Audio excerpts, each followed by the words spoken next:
Ayan, sila si Sir uwi ng Korea. Ako na lang naiwan dito sa bahay niya.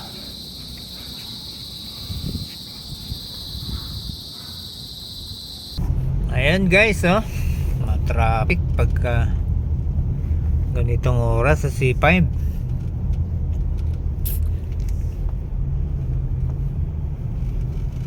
Grabe.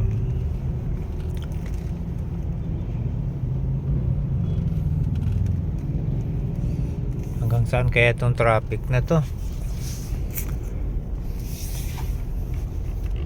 Oras na, alas 9, traffic pa rin.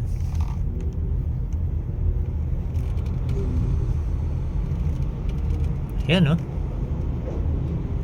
Pero umusad naman kahit paano.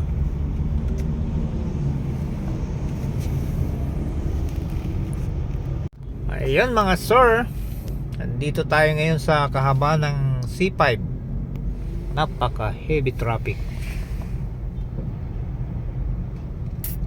Oras ngayon ay 9.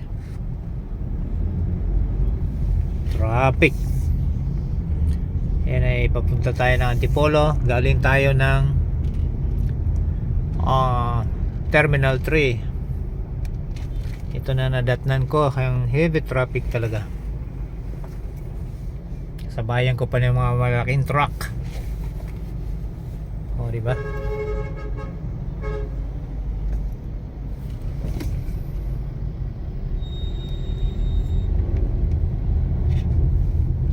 Pati yung kabila traffic din.